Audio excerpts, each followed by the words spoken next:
సంతోషంగా ఉన్నారని. హల్లెలూయా. సంతోషంగా ఉన్నట్లంట కనబడాలంట. సంతోషంగా ఉన్నాము అంటే సరిపోదు. సంతోషంగా ఉన్నట్లు ఏం కావాలి లక్ష్మి? కనబడాలి. కనబడాలంటే ఏం చేయాలి? నవ్వుతూ ఉండాలి. చిరునవ్వు ముఖం మీద ఉంచాలి. కనుక నాతో పాటు ఏకీభవిస్తూ సంతోషిస్తూ ఆయన స్తుతించడంలోని, ఆయన్ని గణపరచడంలోని, ఆయన నామమును కొనియాడడంలోని దయించి నాతో పాటు ఏకీభవించవలసిందిగా ప్రభు పేరట మిమ్మల్ని అందరినీ ప్రేమతో కోరుతున్నాను.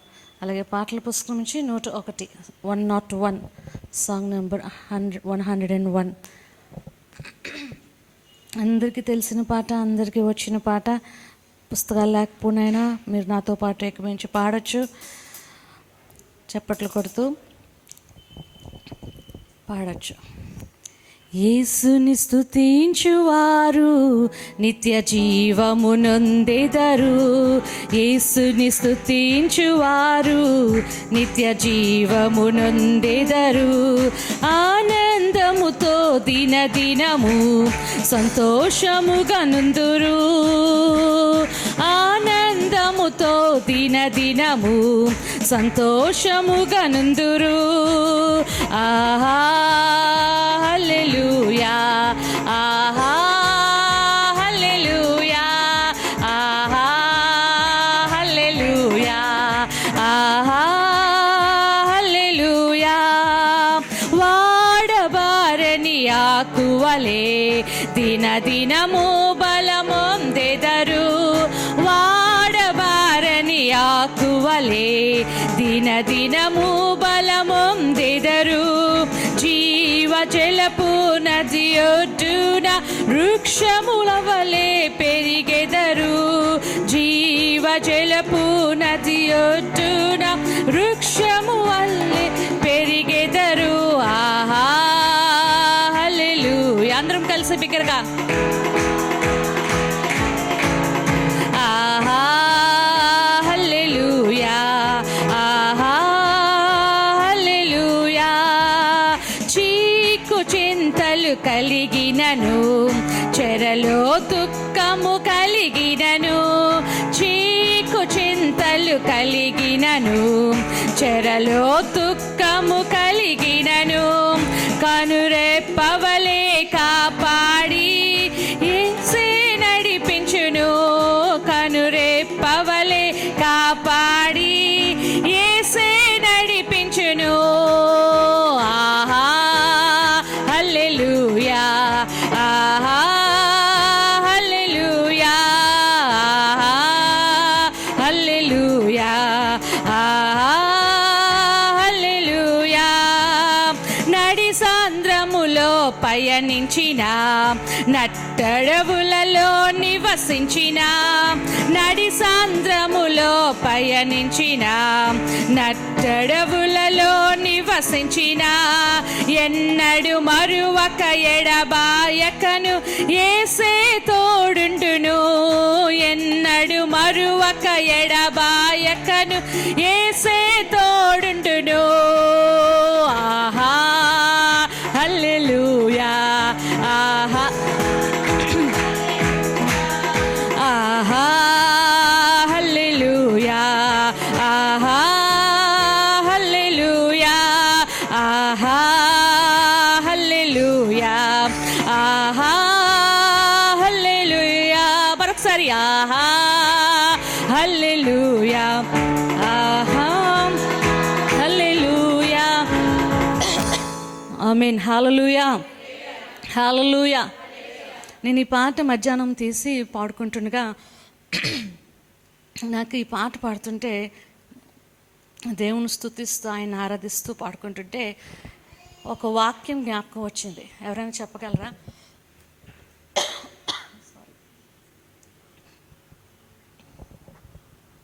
అయ్యో, తక్కువని చెప్పేస్తారు. వాసన చూడగానే ఇంట్లో ఎవరింట్లోకి వెళ్ళినా కూర వాసన వస్తుంది అనుకోండి, స్టవ్ మీద ఏ కూర ఉడుకుతుందో చెప్పేస్తారు స్త్రీలు చాలామంది కదా.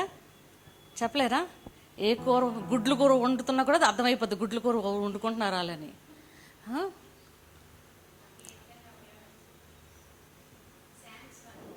Very good. సామ్స్ 1 కీర్తనలు మొదటి కీర్తన. ఆకు వాడకన్న తల కాలమందు ఫలమిచ్చును. ఎప్పుడు? మొదటివన్నీ మనం పాటించేటప్పుడు అది కదా. ఎప్పుడైతే హృదయం నిండా ఆయన వాక్యం నిండుతుందో ఆటోమేటిక్గా ఆయన్ని స్తుతిస్తూ ఉంటాం, ఆయన ఆరాధిస్తూ ఉంటాం, ఆయన కొనియాడుతూ ఉంటాం. అప్పుడు ఏమవుతుంటుంది? మన మొక్కకి నీరేస్తున్నట్లే, మనం మొక్కకి అదే ఆకు వాడకుండా తన కాలమందు ఫలమిచ్చు చెట్టు వలె ఉంటుంది. సంతోషంగా ఉంటాం. నడిసంద్రంలో ప్రయాణించిన నట్టడవులలో అంటే ఎంత సిటీ అయిపోయింది కదా, ఇప్పుడే సముద్రంలో ప్రయాణిస్తాము, ఇప్పుడే అడవులు ఉన్నాయి వెళ్ళడానికి అనుకుంటున్నారేమో. అలాంటి పరిస్థితులు మన జీవితంలో ఎదురుపడిన దేవుడిని ఆస్థానం మనం అనుభవిస్తూ ఉంటాం, ఆయన సన్నిధి మనం అనుభవిస్తూ ఉంటాం. ఆయన ఆలోచనలు మన హృదయంలోని మన తలల్లోని అవి కింగురమంటే దేవుడిలా ఆలోచనిస్తారు, దేవుడి తలంపిస్తారు. ఇది దేవుని చిత్తం.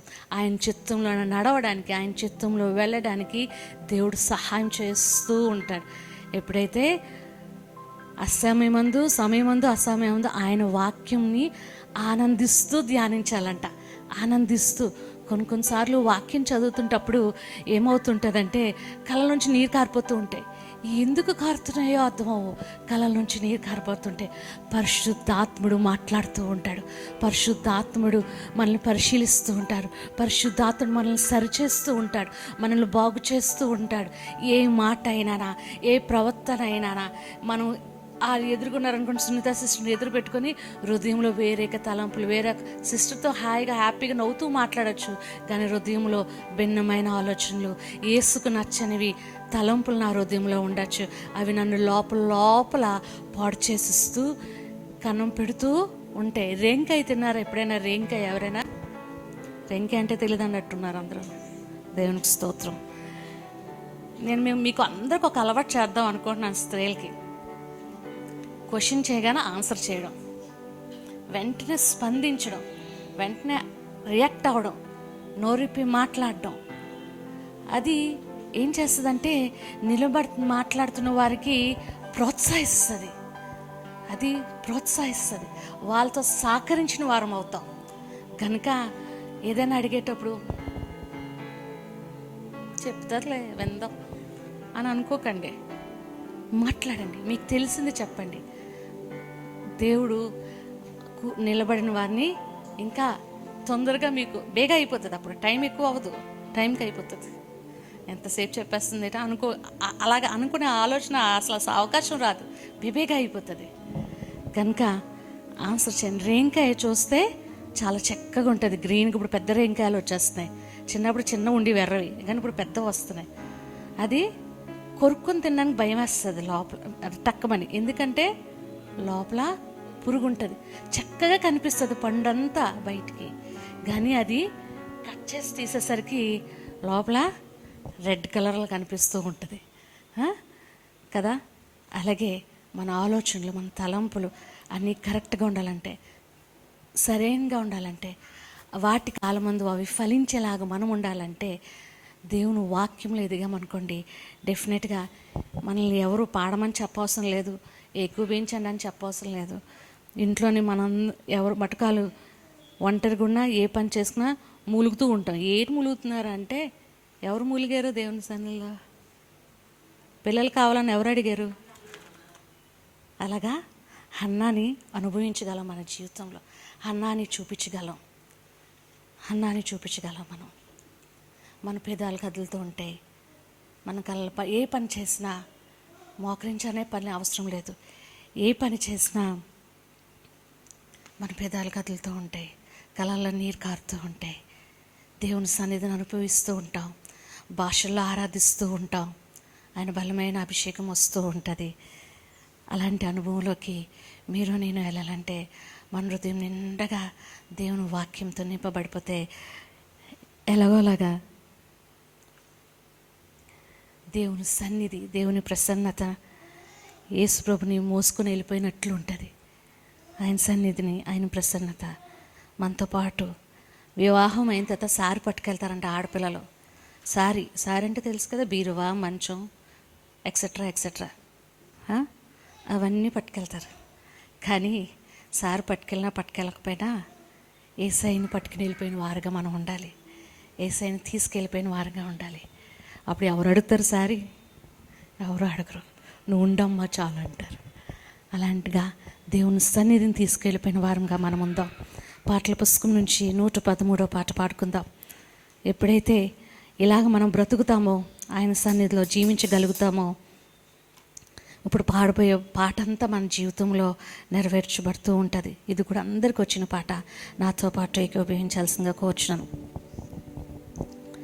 యెహోవా నాకు వెలుగాయే, యెహోవా నాకు రక్షణయే, నా ప్రాణ దుర్గమయే, నేను ఎవరికి ఎన్నడు భయపడను, నేను ఎవరికి ఎన్నడు భయపడను. యెహోవా నాకు వెలుగాయే. బిగ్గరగా పాడదామా? యెహోవా నాకు రక్షణయే, నా ప్రాణ దుర్గమయే, నేను ఎవరికి ఎన్నడు భయపడను, నేను ఎవరికి ఎన్నడు భయపడను. నాకు మార్గమును ఉపదేశమును ఆలోచనను గ్రహించే, నాకు మార్గమును ఉపదేశమును ఆలోచనను గ్రహించే, నేనెల్లప్పుడూ ప్రభు సన్నిధిలో స్తుతిగానము చేసేదను. అందరం కలిసి, నేనెల్లప్పుడూ ప్రభు సన్నిధిలో స్తుతిగానము చేసేదను. యెహోవా నాకు వెలుగాయే. అందరము నా ప్రాణ దుర్గమయే, నేను ఎవరికి ఎన్నడు భయపడను, నేను ఎవరికి ఎన్నడు భయపడను. నా కొండయు నా కోటయు నా ఆశ్రయము నీవే, నా కొండయు నా కోటయు నా ఆశ్రయము నీవే, నేనెల్లప్పుడూ ప్రభు సన్నిధిలో స్తుతిగానము చేసేదను, నేనెల్లప్పుడూ ప్రభు సన్నిధిలో స్తుతిగానము చేసేదను. యెహోవా నాకు వెలుగాయే, యెహోవా నాకు రక్షణయే, నా ప్రాణ దుర్గమయే, నేను ఎవరికి ఎన్నడు భయపడను, నేను ఎవరికి ఎన్నడు భయపడను.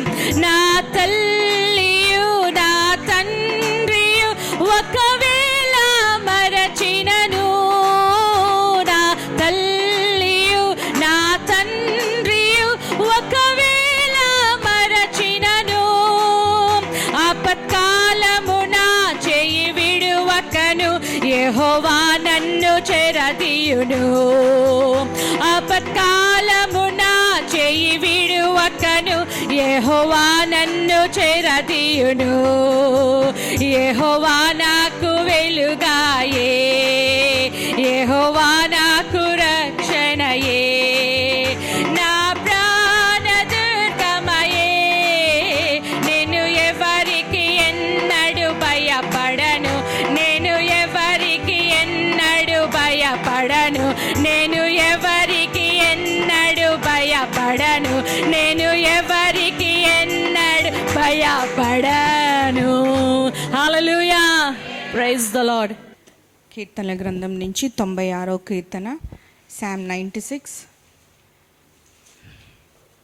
1-10, 1 నుంచి 10వ వచనం వరకు అందరం కలిసి చదువుకుందాము. కీర్తనలు 96 1 నుంచి 10 వచనములు.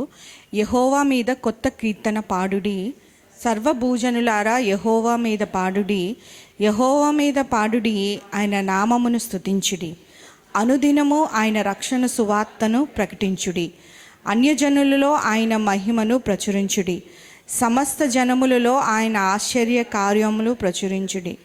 యెహోవా మహత్యము గల దేవుడు, ఆయన అధిక స్తోత్రము పొందదగినవాడు, సమస్త దేవతల కంటెను ఆయన పూజనీయుడు.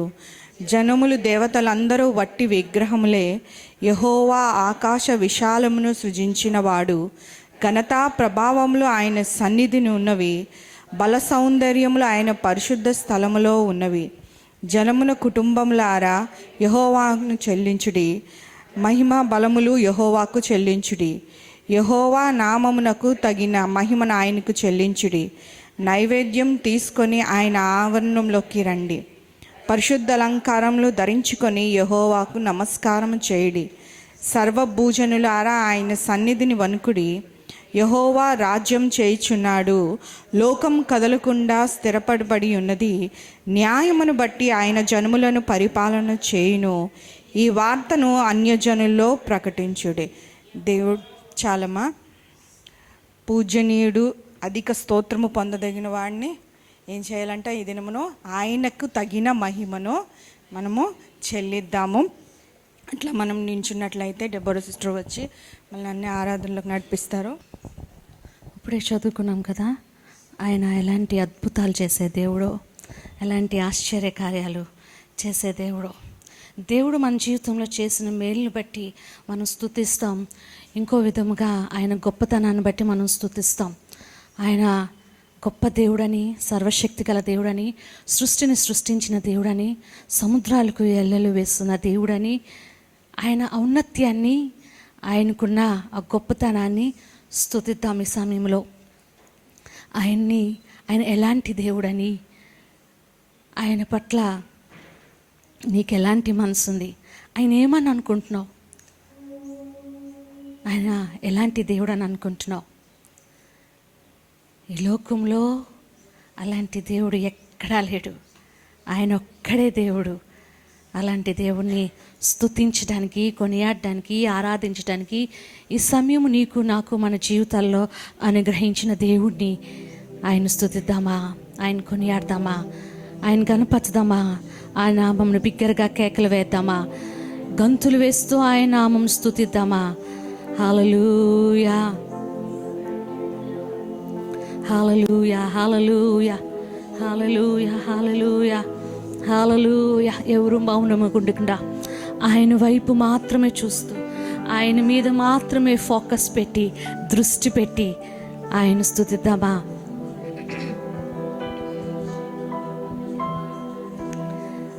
అగాధ సముద్రాలకు నీవే ఎల్లలు వేసితివి. అగాధ సముద్రాలకు నీవే ఎల్లలు వేసితివి. శూన్యములో ఈ భూమిని, శూన్యములో ఈ భూమిని వేలాడదీసిన నా యేసయ్యా, వేలాడదీసిన నా యేసయ్యా.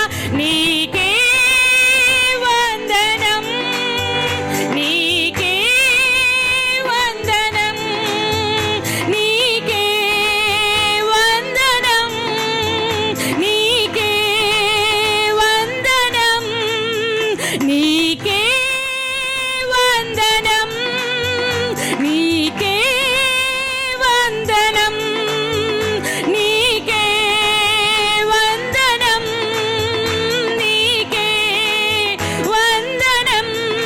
నజరేయుడా నా యేసయ్యా, ఎన్ని యుగాలకైనా ఆరాధ్య దైవము నీవేయని గలమెత్తి నీ కీర్తినే పాడేదా. నజరేయుడా నా యేసయ్యా, ఆకాశ గగనాలను నీ జయనతో కొలిచితివి. అందరూ బిగ్గరగా పాడదామా. ఆకాశ గగనాలను నీ జయనతో కొలిసితివి. శూన్యములో ఈ భూమిని, శూన్యములో ఈ భూమిని వేలాడదీసిన నా యేసయ్యా, వేలాడదీసిన నా యేసయ్యా. నీకే వందనం. బిగ్గరగా చెప్తామా. నీకే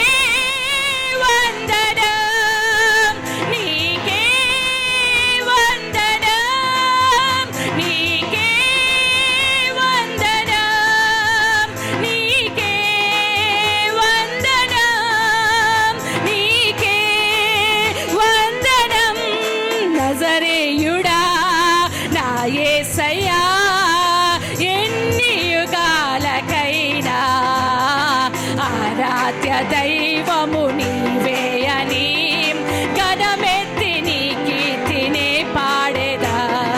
నజరేయుడా నా యేసయ్యా, సియోను శిఖరాగ్రము నీ సింహాసనమాయెనా. సియోను శిఖరాగ్రము నీ సింహాసనమాయెనా.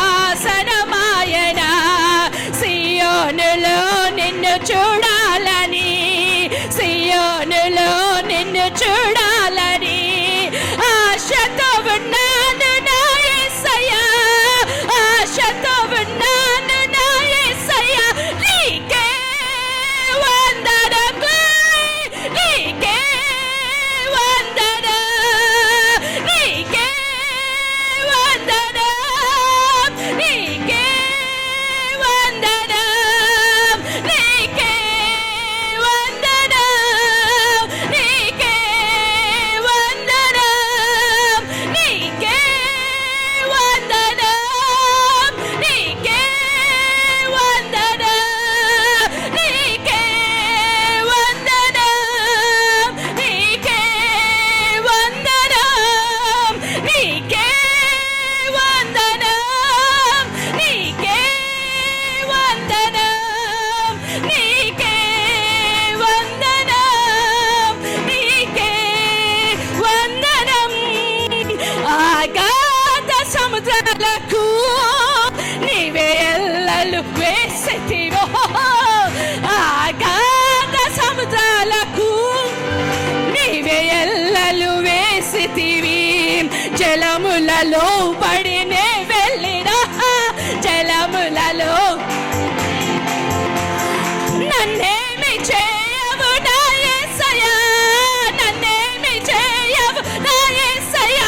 నీకే వందనం, నీకే వందనం, నీకే వందనం, నీకే వందనం, నీకే వందనం, నీకే వందనం.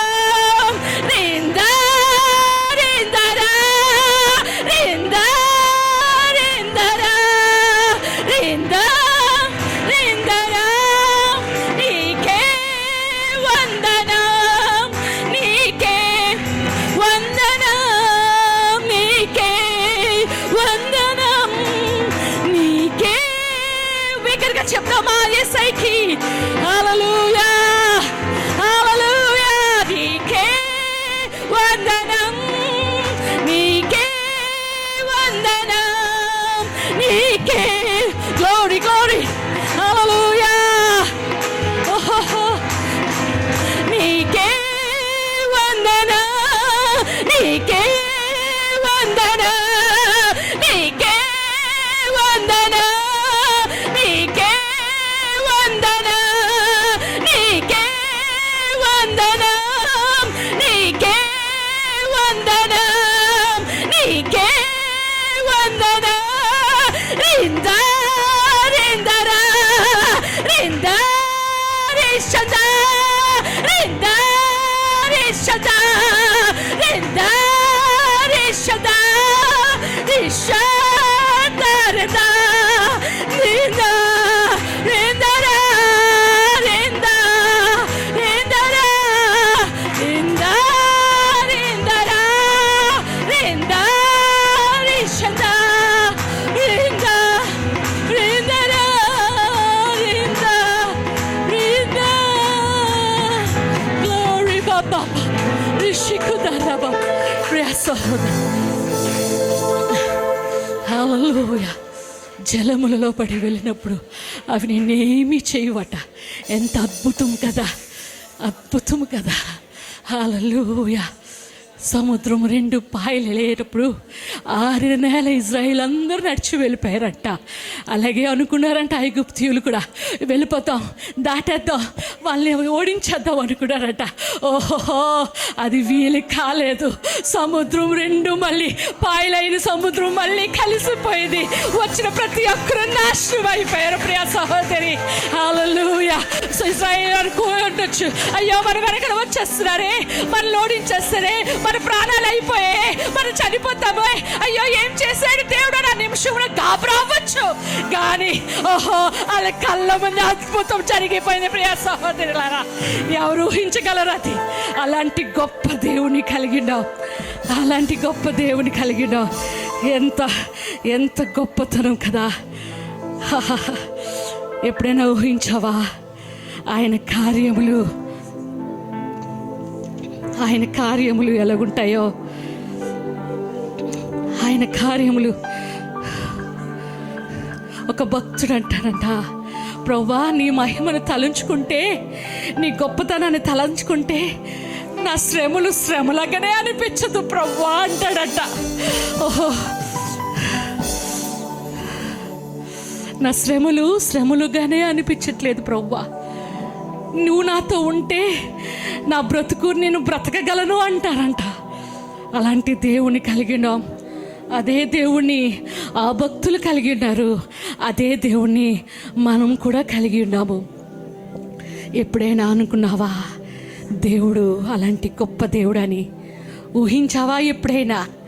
ఇజ్రాయేలులో నువ్వు కూడా ఒక దానిగా ఊహించు. ఒకసారి పరిగెడుతున్నావు, ఆరిన ఆ నేల మీద సముద్రము 2 పాయలయ్యి ఆ ఆరిన నేల మీద నువ్వు నడుస్తుంటే, నీ వెనక నా ఐగుప్తులు పరిగెడుతూ ఉంటే, ఓ నువ్వెంత భయపడిపోయి ఉండుంటావు కదా, నువ్వెంత చడిచిపోయి ఉండుంటావు కదా, నీ మనసు అంతా నేను కారిపోయి ఉండుంటది.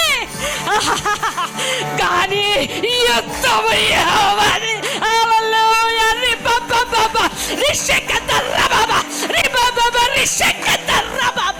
భయపడకు ప్రియ సహోదరి, భయపడకు. హల్లెలూయా, ఓహో హల్లెలూయా, హల్లెలూయా. నువ్వు ఎలాంటి పరిస్థితుల్లో ఉన్నావో నాకైతే తెలీదు, ఎలాంటి స్థితిలో వచ్చావో నాకైతే తెలీదు. ఆత్మీయంగా అవ్వచ్చు, శారీరకంగా అవ్వచ్చు, ఆర్థికంగా అవ్వచ్చు, మానసికంగా అవ్వచ్చు. కానీ దేవుడు ఒక మాట చెప్తున్నాడు, జాగ్రత్తగా ఆలకించు, జాగ్రత్తగా ఆలకించు ప్రియ సహోదరి. హల్లెలూయా. తుఫాను రేగి నిరాశపరచి శత్రువులు మా మధ్య చెలరేగగా, తుఫాను రేగి నిరాశపరచి శత్రువులు మా మధ్య చెలరేగగా, మమ్ములను రక్షించితివి, వాగ్దానములు నెరవేర్చి నీవు స్వాస్థ్యమునిచ్చితివి, వాగ్దానములు నెరవేర్చి నీవు స్వాస్థ్యమునిచ్చితివి. ప్రభువా నీవే నమ్మకమైన సామర్థ్యుడవో, ప్రభువా నీవే నమ్మకమైన సామర్థ్యుడవు, ఎంతో గొప్ప అద్భుతమైన ప్రశాంతుడా, దయాళుడా, ఎంతో గొప్ప అద్భుతమైన ప్రశాంతుడా, దయాళుడా, ప్రభువా నీవే నమ్మకమైన సామర్థ్యుడవు, ప్రభువా నీవే నమ్మకమైన సామర్థ్యుడవు. ప్రియ సహోదరి, తుఫాను రేగే పరిస్థితిలో ఉండొచ్చు, నీ నావ కొట్టుకుపోయే పరిస్థితిలో ఉండొచ్చు, ఏమవుతుందో రేపు నాకు తెలియదని పరిస్థితిలో నువ్వు ఉండొచ్చు. కానీ దేవుడు అంటున్నాడు కదా, నిన్ను రక్షించడానికి వచ్చాడంట. ఆయన గొప్ప సామర్థ్యుడు అంట నిన్ను రక్షించడానికి. ఆయనకి తప్ప ఇంక ఎవ్వరు ఏమి చేయలేరు నీ జీవితంలో. ఆయన మీద ఆనుకో అని దేవుడు ఒక్క మాట చెప్తున్నాడు ఈ సాయంకాల సమయంలో. పరిశుద్ధుడా మీకు వందనాలు, మహేశ్వరయ్య మీకు వందనాలు. నువ్వు గొప్ప దేవుడు ప్రభువా, సర్వశక్తి గల దేవుడు ప్రభువా. ఓ మమ్మల్ని చూచే దేవుడు నాయనా. ఓ ఎడారిలో అసాధ్యమైన పరిస్థితుల్లో అంత ఎండిపోయిందే అనుకున్నప్పుడు ఆ నీటి బొగ్గును పంపించావు ప్రభువా. ఓ నీరు తాగి మా బిడ్డలు తప్పిలాగిన ప్రభువా. ఓ జీవనారము నాయనా, ఓ మాకు కలుగు చేయమని వేడుకొచ్చుటాం, మమ్మల్ని నింపమని వేడుకొచ్చుటాం, మమ్మల్ని పరిశుద్ధపరచమని వేడుకొచ్చుటాం. మా కీళ్ళను, ఎముకలను, శరీరములు, నరములను ఓ ప్రభువా మీరు స్వస్థపరచబడి వేడుకొచ్చాం, బాగు చేయబడి వేడుకొచ్చాం నాయన, శుద్ధి చేయబడి వేడుకొచ్చాం, స్థిరపరచబడి వేడుకొచ్చాం ప్రభువా. మీ కృపను నాయన, మీ బాహుల్యము, మీ బహు ప్రేమను మా పట్ల చూపించి ప్రభువా మీరే మహిమ గంత ప్రభావాలు పొందమని నజరేయుడగు యేసుక్రీస్తు నామములో అడిగి వేడుకొంచున్నాను తండ్రి. Amen amen amen. Praise God. అందరూ దయచేసి కూర్చుందాం. కళ్ళు మూసుకున్నట్లయితే వాక్యం కొరకు చిన్న మాట ప్రార్థన చేసుకొని మనకు ముందు వెళ్దాము. పరిశుద్ధుడ, ప్రేమ గల తండ్రి, కృపగల దేవ, నీ ఘనమైన నామానికి స్తుతులు స్తోత్రములు చెల్లిస్తున్నాం ప్రభువా. నాయన మాట్లాడే దేవుడు ప్రభువా, వాక్యమై ఉన్న దేవుడు ప్రభువా, ఈ దినం నాయన మీరు మాతో మా అందరితో నాయన మీరు మాట్లాడి నన్ను మరుగుపరిచి మమ్మల్ని అందరినీ బ్రతికింపచేయమని చిన్న మాట మీరే మహిమ ఘనత ప్రభావాలు పొందుకోమని యేసునామంలో అడుగుచున్నాం తండ్రి. ఆమేన్. యెషయా గ్రంథము 32వ అధ్యాయము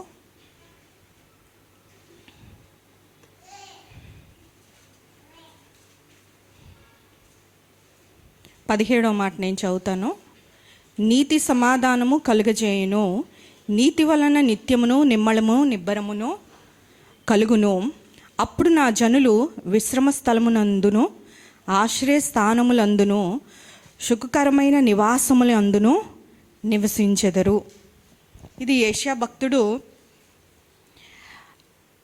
తన ప్రజల కొరకు దేవుడు మాట్లాడినప్పుడు, ఆయన ప్రవక్తగా ఉన్నప్పుడు అక్కడ యూదయ ప్రజలందరినీ హెచ్చరిస్తున్నప్పుడు, మీరు అన్య దేవతలను పూజిస్తున్నారు, విగ్రహాధన చేస్తున్నారని ప్రవక్త ద్వారా హెచ్చరిస్తున్నారు. దేవుడు మిమ్మల్ని బబులోను దేశానికి 70 సంవత్సరాలు మిమ్మల్ని చెరగొని పోతాడు, అప్పచెప్తాడు శత్రువుల చేతికి అని చెప్తున్నప్పుడు దేవుడు ఇంకొక మాట కూడా చెప్తాడు. మీరు అక్కడి నుంచి వచ్చిన తర్వాత, బంధింపబడి వచ్చిన తర్వాత ఆదరణకరగా ఒక మాట చెప్తుంటారు. మీరు చెర నుంచి విడిపింపబడి వచ్చినప్పుడు ఏమని చెప్తారంటే, అప్పుడు నా జనులు విశ్రమ స్థలములందును ఆశ్రయ స్థానములందును సుఖకరమైన నివాసములందును.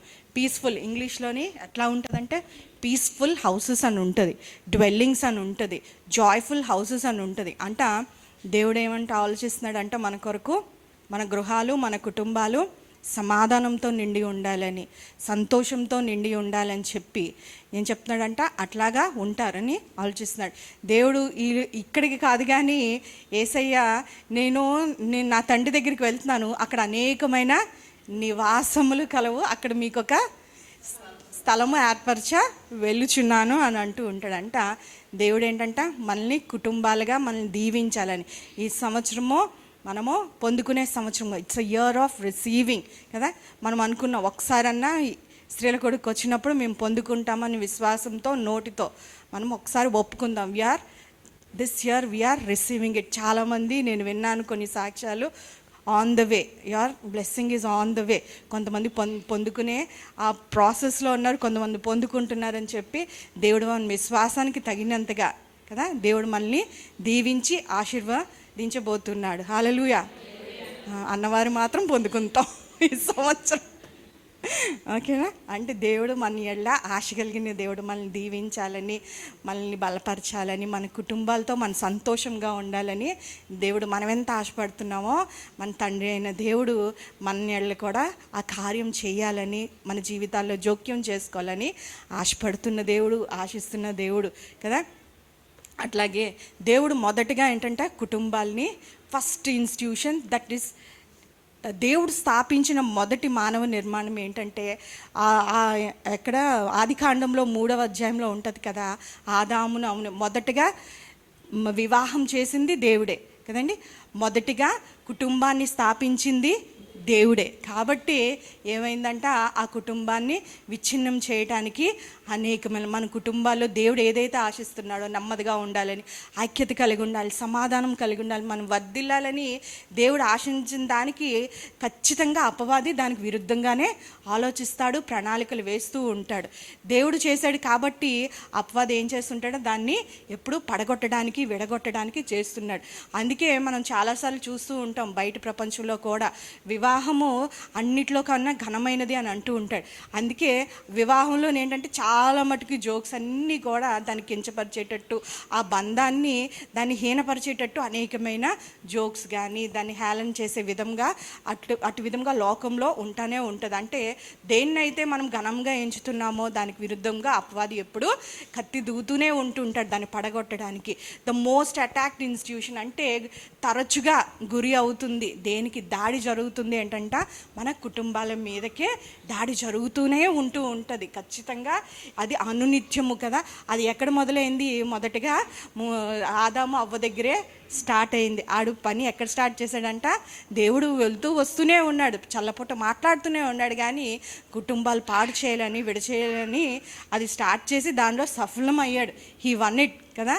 అటు అవ్వమ్మ ద్వారా దాన్ని జయించాడు. కానీ దేవుడు మరలా ఏమంటున్నాడంట, దేవుడు ఆశ ఏంటంట, ఏదేమైనప్పటికీ కూడా స్త్రీ సంతానంకిను లేదంటే అపవాదికి ఎప్పుడు ఏముంటుందంట, వైరం కలిగి ఉంటుందంట. ఈ లోకంలో వార్తలు విన్నప్పుడు ఎందుకు అనేకమైన కుటుంబాలు కూలిపోతున్నాయి, మ్యారేజెస్ జరుగుతున్నాయి కానీ డైవర్స్ అవుతున్నాయి, బిడ్డలు అవిదేవతలు అవుతున్నారు, కుటుంబంలో సమస్యలు ఎంతకంతకు ఎక్కువైపోతున్నాయి, ఫ్యామిలీస్ అవి విచ్ఛిన్నమైపోతున్నాయి, అవి అనుకోవడానికి చాలామంది వార్తలు వింటూ ఉంటాం.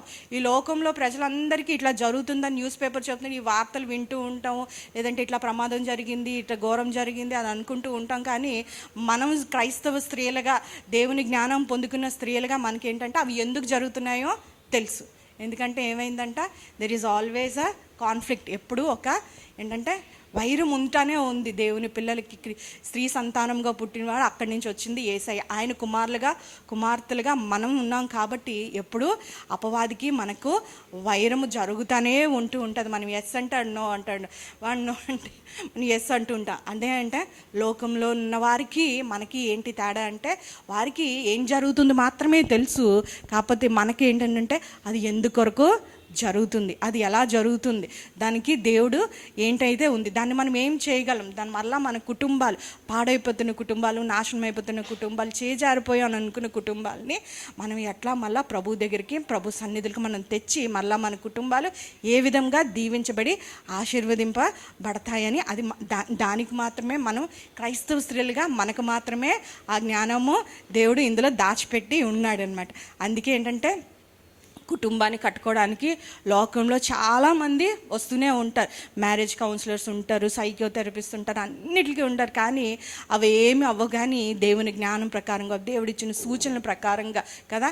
వివాహం అయినప్పుడు చెప్తూ ఉంటారు, వివాహానికి ముందుకి స్త్రీలకి అబ్బాయిలకి ప్రీ మ్యారిటల్ కౌన్సిలింగ్ అని ఉంటాయి. అవన్నీ అటు విధంగా దేవుని గురించిన జ్ఞానం ద్వారా వారి గృహాలు కట్టబడాలి. అన్లెస్ ద లార్డ్ బిల్డ్స్ ఏంటమ్మా, దేవుడు కట్టని ఎడలా నీ ప్రయాస, నీ కష్టం. ఒకసారి చూడండి 127 మీ అందరికీ తెలిసినవే. కానీ కుటుంబ కీర్తనలోని 2 కీర్తనలు ఉంటాయి. ఒకటేంటి చెప్పండి అమ్మా, 127, 128 కదా. యెహోవా ఇల్లు కట్టించిన ఎడల దాని కట్టువార ప్రయాసము వ్యర్థమే, యెహోవా పట్టణము కాపాడిన ఎడల దాని కావలి కాయవారు మేలుకొని ఉండుట వ్యర్థమే. ఈ దినాన మన కుటుంబాల కొరకు ప్రయాసపడుతున్నాము కదా, పట్టణం కాపాడాలని ప్రయాసపడుతున్నామని, శ్రమ పడుతున్నాము, ఇట్లా అవుతున్నాయని ప్రార్థన చేస్తున్నాం. కానీ మన కుటుంబాలని దేవుని సన్నిధికి తేలేకపోతే, మన కుటుంబాలు దేవుని ఆధిపత్యం మన గృహంలో లేకపోతే, దేవుడే మన కుటుంబాలకి అధిపతిగా, దేవునికి మన కుటుంబాల్లో స్థానం ఇవ్వకపోతే, నీ ప్రయాస అంతా వేకుజామునే లెగిసిందంట. కానీ రాత్రి అయినంత వరకు మేల్కొని ఉన్నప్పటికీ కూడా తెల్లవారు లెగిస్తే స్త్రీ కదా, లేచిన తర్వాత చాకరీ, ఇంటి పని కంటికి కనబడదంట. ఎంత చేసినా రాత్రి పడుకునే ముందు ఇంకా ఏదో పని కనబడుతూనే ఉంటుంది మనకి కదమ్మా. అట్లాగా అందరూ నా వైపు చూస్తున్నారు, మీరు అందరూ నాకన్నా ఎక్కువ పని చేస్తారు కదా. అట్లాగా అంత కష్టపడినప్పటికీ కూడా, ఎంత ప్రయాసపడినప్పటికీ కూడా దేవునికి వేరుగా ఉండి మనం సొంత ఆలోచన, లోక జ్ఞానంతో అట్లా మనం చేసిన తర్వాత చేస్తే కుటుంబాన్ని కట్టేయాలని, జ్ఞానంతో చెయ్యాలని అట్లా కాకుండా అటు ఏంటంటే దేవుడు కలుగు చేసుకోకపోతే, మన కుటుంబాల్లో జోక్యం చేసుకోకపోతే, దేవుని హస్తము, దేవుని దృష్టి మన కుటుంబాల మీద లేకపోతే, మనం కానీ మన కుటుంబం కానీ మన బిడ్డలు కానీ ప్రభు తెలియకుండా అట్లా మనం కొనసాగిపోతుంటే ఈ లోకంలో ఏమవుతుందంట, ఆ ప్రయాస అంతా ఏమవుతుంది, కష్టపడినను అది వ్యర్థం. కావలి కాస్తున్నారంట, వాచ్ఫుల్నెస్ కదా, కనిపెడుతూ ఉంటారంట. రాత్రి అయినంత వరకు ఒక ఆంటీ రాత్రి ఎప్పుడో నైట్ డ్యూటీ చేసుకొని ఆ అబ్బాయి వస్తే 2కి 3కి వస్తే అప్పుడు భోజనం చేసి ఆంటీ పడుకునేవారట అప్పుడు అంట కదా. అంత చేసిన తర్వాత ఎంతో శ్రమ, 2 గంటలకి 3 గంటలకి డోర్లు తీయడం, అప్పుడు పడుకున్నప్పుడు నువ్వు నిజమే తల్లిగా ప్రయాసపడుతున్నావు, కానీ దేవునికి ఆ గృహంలో స్థానం లేనప్పుడు, దేవునికి ఆ గృహంలో ఆధిపత్యం ఏమి లేనప్పుడు, దేవుడు లేకుండా అవన్నీ నువ్వు చేస్తే ఏమవుతుందంట, అది వ్యర్థము. కింద చూడండి, చాలా రాత్రి అయిన తర్వాత, అంటే కష్టార్జితము, నీ కష్టమంతా వ్యర్థమైపోతుందంట, నువ్వు చేస్తున్నంత వ్యర్థమైపోతుందంట. కానీ మన గృహాల్ని కట్టేది ఎవరండి? దేవుడే. ఆయనే మన గృహాల్ని కట్టే దేవుడు, దాన్ని కాచే దేవుడు. మనం చేస్తున్న ప్రయాస అంతటినీ దాన్ని దీవించేవాడు, మన చేతి పని దీవించేవాడు, కట్టేవాడు దేవుడే ఆయన ఉన్నాడు. చూడండి, మనం ముందుకు చూసుకున్నట్లయితే దేవుడు మనకి పిల్లల్ని 128వ కీర్తనలోని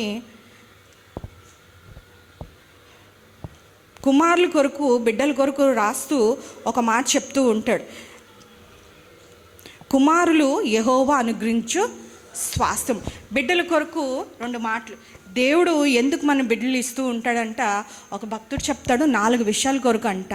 ఎందుకంట, మనం దేవుని ప్రేమను తెలుసుకోవడానికి, తన తండ్రి ప్రేమను మనం తెలుసుకోవడానికి.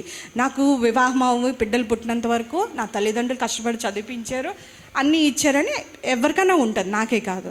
అట్లాగా కానీ వాళ్ళు ఎంత ప్రయాసపడ్డారో, ఎంత శ్రమ పడ్డారని నాకు జెన్నీ కేవిన్ పుట్టినంత వరకు తెలియలేదు. వాళ్ళతో శ్రమ పడినప్పుడు, వాళ్ళు పెంచుతున్నప్పుడు, మమ్మీ నువ్వు ఎట్లాగా మమ్మల్ని ముగ్గురిని పెంచావు, అంత కష్టం అని చెప్పి నాకు తెలియలేదు. ఆ తర్వాత ఆంటీని ఇంతమంది నాకు ఇద్దరితోనే సగం దినం అయిపోయేది, ఆంటీ మీరు ఎట్లా పెంచారు 5 అని ఆశ్చర్యంగా ఉండేది. అట్లాంటి మనసే దేవుడిది కూడా. దేవుడిని ప్రేమను అనేక సార్లు వాళ్ళు కష్టం వచ్చినప్పుడు, దుఃఖం వచ్చినప్పుడు, మునుపటి కంటే నాకు శ్రమ వస్తే, కష్టం వస్తే, అనారోగ్యం వస్తే దేవుని పాదాలు పట్టుకునే దానికన్నా, నేను వాళ్ళ బిడ్డల్లో కష్టం వచ్చినప్పుడు, అనారోగ్యం వచ్చినప్పుడు, వారి విషయమై నేను దేవుణ్ణి ఆశ్రయించింది అనేక మార్లు ఉన్నాయి.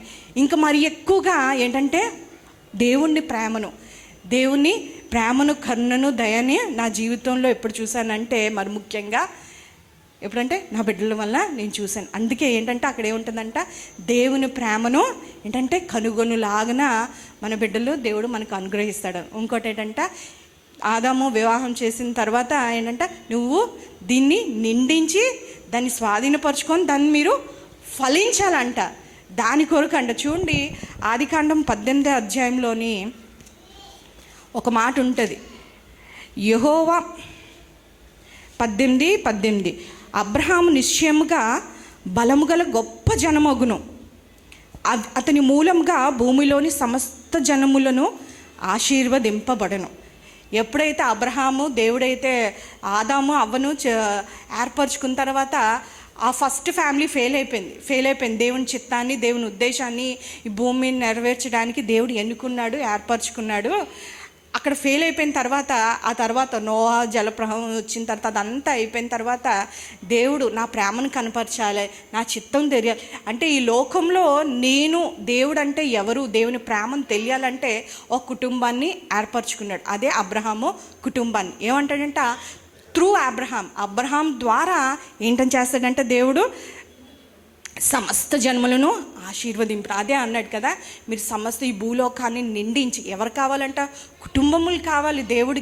దేవుడికి కుటుంబాలు అవసరమైన, దేవునికి కూడా కొన్ని అవసరతలు ఉంటాయి కదా. మన కుటుంబాలు దేవుడికి అవసరమై ఉన్నాయి. దేనికంట, మనల్ని దీవించడానికి, మన కుటుంబంలో చేసిన అద్భుతాల ఆశ్చర్య కార్యాల ద్వారా ఆయన మహిమ ఏంటంటే ఇతరులు చూసి, ఆహా మీ దేవుడు ఎవరు చేశారు, ఇది మీ శక్తి వలన, బలం వలన, మీ సామర్థ్యం వలన జరిగిన కావు, అంటే మీ దేవుడు, నమ్ముకున్న దేవుడు, మీరు ఆరాధిస్తున్న సేవిస్తున్న దేవుడు నిజమైన దేవుడు అని వారు గుర్తెరిగి పరమందున్న దేవుణ్ణి మహిమ చెల్లించులాగిన దేవుడు ఏం చేస్తాడంట, ఆయనకి మన కుటుంబాలు అవసరమై ఉన్నది.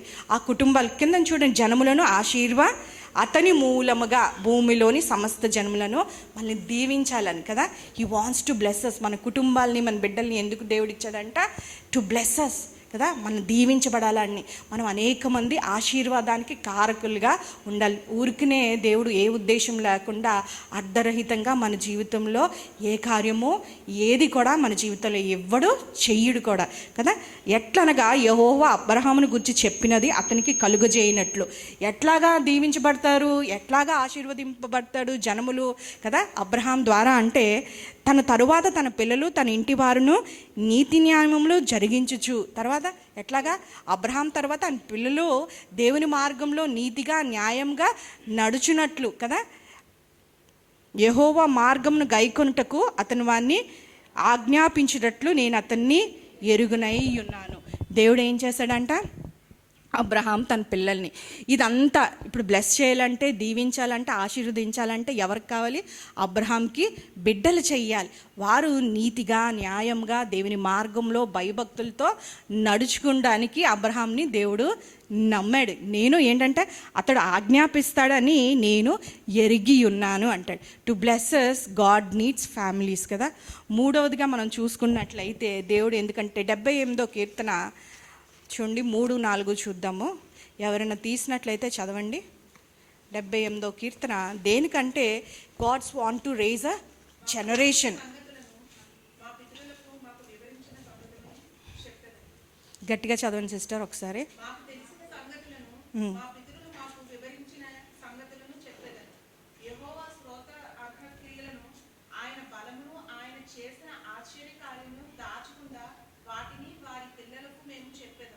చాలా సిస్టర్. అంటే టు రేజ్ అ జనరేషన్ అంటే మన తర్వాత మన తరం వారి పిల్లలు ఏం చేస్తారంట, మన జీవితాల్లో జరిగిన ఆశ్చర్య కార్యాలు, ప్రభు కొరకున అద్భుత కార్యాలు వాటిని వివరించడానికి దేవుడు మనకి కుటుంబాలు ఏర్పరుస్తాడు. చూడండి, యేసేపు చనిపోయిన తర్వాత ఏమైంది, అప్పటి వరకు ఎప్పుడు రాయబడింది ధర్మశాస్త్రము, మోషే కాలంలో రాయబడింది. అంతవరకు ఎట్లాగా వారు నీతిగా భక్తిగా, ఎట్లాగా వారు యాకోబు దేవుడు, ఇస్సాకు దేవుడు, ఎట్లా అబ్రహాం దేవుడు అని ఎట్లా తెలిసిందంటే, వారి పూర్వీకులు వారి పితరులు ఏం చేశారంట, నోటి ద్వారా కథల రూపంగా నేను ఇట్లాగా ఉన్నప్పుడు నేను అక్కడ ఉన్నాను, అప్పుడు దేవుడు నన్ను పిలిచాడు, విగ్రహంలో ఆరాధిస్తున్నప్పుడు అబ్రహాం ఇస్సాకు చెప్పాడు, ఇస్సాకు అట్లా జనరేషన్స్ వెళ్ళినంత వరకు ఉన్నాయంట. యోసేపు తర్వాత దేవుడిని ఎరిగిన వారు, ఆయన పితరులు ఎరిగిన వారు చేసిన కార్యంలో ఒక తరం వచ్చిందంట కదా. యోసేపు బానిసత్వంలో అయిపోయిన తర్వాత వారి బానిసత్వంలో ఐగుప్తులో ఉన్నాడు, ఒక తరం వచ్చిందంట. వారి విషయంలో వారి పితరులు దేవుడు చేసిన కార్యములన్నీ తెలియని ఎరుగని ఒక జనాంగం వచ్చిందంట. ఎందుకంటే అది వెళ్ళలేదంట, అక్కడ ఆగిపోయింది. అంటే పేరెంట్స్ హ్యావ్ ఫెయిల్డ్, తల్లిదండ్రులుగా they have failed in raising a new generation కదా. ఒక జనరేషన్ ఆ తరం తర్వాత వారికి ఆ పితరులు చేసిన అద్భుత కార్యాలు వాళ్ళకి తెలియలేదు. అక్కడ యాజ్ పేరెంట్స్ అక్కడ దేవుని ఉద్దేశము కార్యము అక్కడ ఆగిపోయింది కదా. ఇంకొకటి ఏంటంటే మొత్తం 3 తెలుసుకున్నాం, to know the love of God. రెండోది ఏంటంటే టు బ్లెస్సెస్ కదా, దేవుడు మనల్ని దీవించాలని, దేవుని ప్రేమను మరింత దగ్గరగా మనం తెలుసుకోవాలని. మూడోది ఏంటంటే to raise a godly generation, ఒక దైవికమైన వంశాన్ని మన తరం తర్వాత ఇంకా తెలియాలంటే మనం ఈ లోకంలో ఉండిపోం కదా శాశ్వత కాలం. దేవుడు చేసిన అద్భుత కార్యాలు మిగతా తరాలకి వెళ్ళాలంటే, ఈ సత్య సువార్త, దేవుని ప్రేమ, నిజమైన దేవుడు అని తెలియాలంటే ఆ జనరేషన్స్, ఆ మ్యాంటిల్ని ఎవరు క్యారీ చేస్తారు, మన కుటుంబాలు, మన బిడ్డలు దాన్ని క్యారీ చేస్తారు. నాలుగోది ఏంటంటే మనము ఎక్కడ మన ఆధ్యాత్మిక ఆ లక్షణాలు, దైవికమైన స్వభావము ఏదైతే మనం పొందుకున్నామో, ప్రేమ, సంతోషము, అట్లాంటివన్నీ, వినయము, మంచితనము ఎక్కడ వస్తాయంట, ఎక్కడ మనం బయట కనబడుతున్న వారం నిజమైన కాదు, బయట వచ్చినప్పుడు అందరం చక్కగా రెడీ అవుతాం వస్తాం. ఇట్లాగే మనం ఇంట్లో ఉంటామా, అట్లా ఉండం కదా. ఎక్కడ మనం తెలిస్తే, నేను రక్షణ పొందకముందు, బ్యాప్టిజం తీసుకొని ముందు నాకు వచ్చిందంటే నేనేం పాపం చేస్తున్నాను తీసుకోవడానికి, అందరితో సత్సంబంధాలు నాకు బాగానే ఉన్నాయి కదా అని అనుకున్నాను.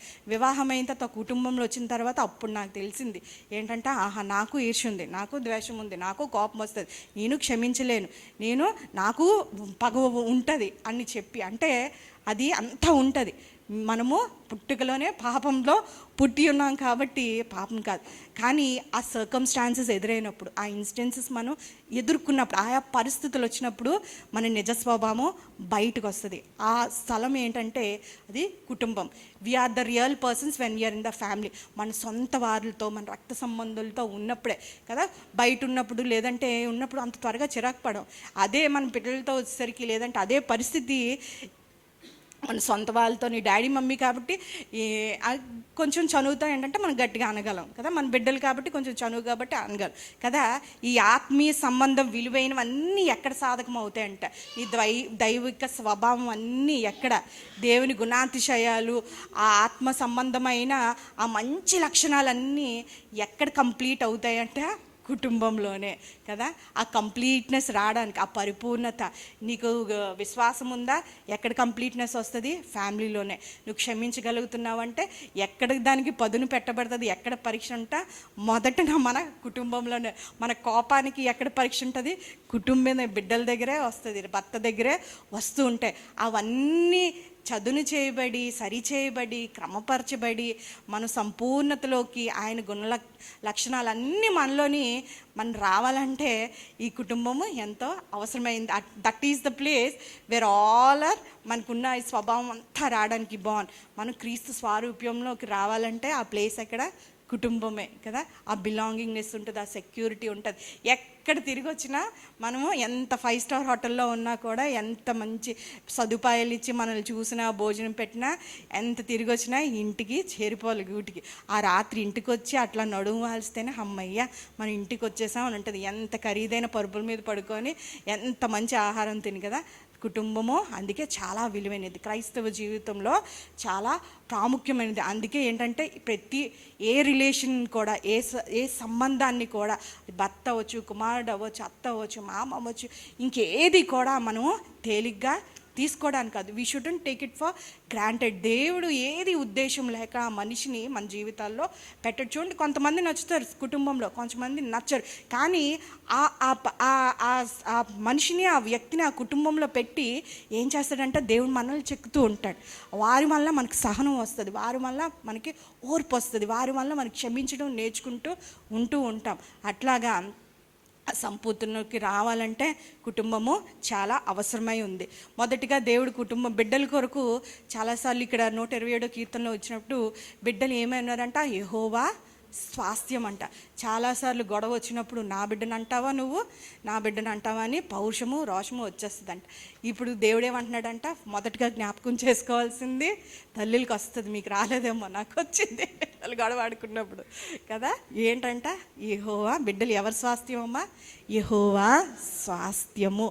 ఫరో కుమార్తె మోషేని తీసిన తర్వాత నీటి నుంచి ఏమందంట, నీవు నా కొరకు ఈ బిడ్డను పెంచు, నీకు ఏంటి ఇస్తానంట, జీతము ఇస్తానంట. దేవుడు కూడా ఈ బిడ్డలు మొదటగా మనం గ్రహించాల్సింది, ఇచ్చిన బిడ్డలంట మన సొత్తు కాదు, దేవుడు స్వాస్థ్యము. దేవుడు అక్కడ ఉంచిన తర్వాత నువ్వు కేర్ టేకర్స్గా, దేవుడు ఇక్కడ ఎవరు నమ్మాడంటే అబ్రహాం చూసుకొని అట్లా ఆజ్ఞాపిస్తాడు. బిడ్డలు మార్గమందు, నీతి అందు, దైవభక్తులు అట్లా నడిపించగలదని నమ్మి దేవుడు ఏం చేస్తాడంటే బిడ్డల్ని అనుగ్రహిస్తూ ఉంటాడు. మనం వారికి కేర్ టేకర్స్గా ఉండడానికి దేవుడు ఏం చేస్తాడంటే అట్లా నమ్మి మనల్కి రేపటి దినాన ఏంటంటే దేవుడు లెక్క అప్పచెప్పవలసిన వారమే ఉన్నాం. ఈ బాధ్యత ఇచ్చాడు దేవుడు, మనల్ని నమ్మి ఒక దినాన్ని జీతం ఇస్తాడు. దానికి అకౌంటబిలిటీ మనం చెప్పాలి, ఎట్లా పెంచామో, ఏం చేస్తామో, వారిని ఆయన చిత్తాన్ని, ఆ బిడ్డల చిత్తం, ఏ పర్పస్తో దేవుడు మనకు ఆ బిడ్డల్ని ఇచ్చారో దాన్ని చేరుకునేలాగా మనం వారికి ఎంత సహాయపడుతున్నామో, వారి కొరకు ఎంత ప్రయాసపడుతున్నామో, ఎంత ప్రార్థన చేస్తున్నామో, ఆ ఉద్దేశాన్ని నెరవేర్చడానికి తల్లిదండ్రులుగా మనం ఎంత పాత్ర పోషిస్తున్నామో దానికి ఒక లెక్క ఉంటుంది. దేవుడు ఆ దినాన మనం అడుగుతాడు. అప్పటి వరకు ఏం చేయాలంటే మనం వారిని కాయాలి. We're only care takes. అది ఎవరి స్వాస్థ్యం అంట, యెహోవా స్వాస్థ్యం. ఆయన దగ్గర ఉన్నారంట. దాని తర్వాత మన దేవుడు మనల్ని అప్పచెప్పాడు, అంతే మన పని బాధ్యత కదా. రెండోది ఏంటంటే ఇంకోటి చూసుకున్నా 127 కీర్తనలో ఏముందంట, తీయండి ఒకసారి 127 దే ఆర్ రివార్డ్ అని ఉంటుంది. అది యెహోవా బహుమానమే.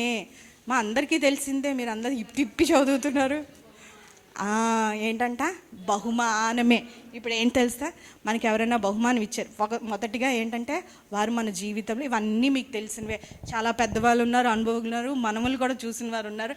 అయినప్పటికీ 2 మాటలు సహనంతో ఓపికతో వినండి.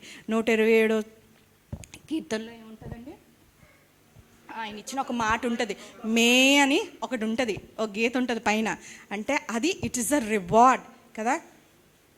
అంటే దేవుడు ఎవరైనా గిఫ్ట్ ఇచ్చారనుకుని ఏం చేస్తామంటే ఇట్ ఈస్ వెరీ ప్రెషియస్. ఎక్కడి నుంచి అంటే ఆ గిఫ్ట్ విలువ ఇచ్చిన వ్యక్తి ఎవరైతే ఇచ్చారో దానివల్ల దాని విలువ ఇంకా పెరుగుతూ ఉంటుంది. మనం ఎక్కడి నుంచి పొందుకున్నామంట, దేవుడు మనకి ఇచ్చాడంట. దేవుడు మనకి ఇచ్చినప్పుడు దాన్ని ఎట్లా చేయాలంట, we should honour the gift. దాన్ని ఏంటంటే విలువ చేకూర్చాలి. ఈ దినాన్న దేవుడు మనకి ఇచ్చిన దాన్ని, ఇప్పుడు నేను నా జీవితంలోని ఇప్పుడు నేను డాక్టర్ అవుదాం, నేను అవ్వలేకపోయాను, దేవుడు నాకు పిలిపొచ్చింది ఉండిపోయిందని చెప్పి దేవుడి చిత్తం. ఇప్పుడు జెన్నీని కెవిన్ని, నేను ఎందుకు జెన్నీ కెవిన్ అంటున్నానంటే, నాకు వివాహమై 16 years అయింది. I'm a mother.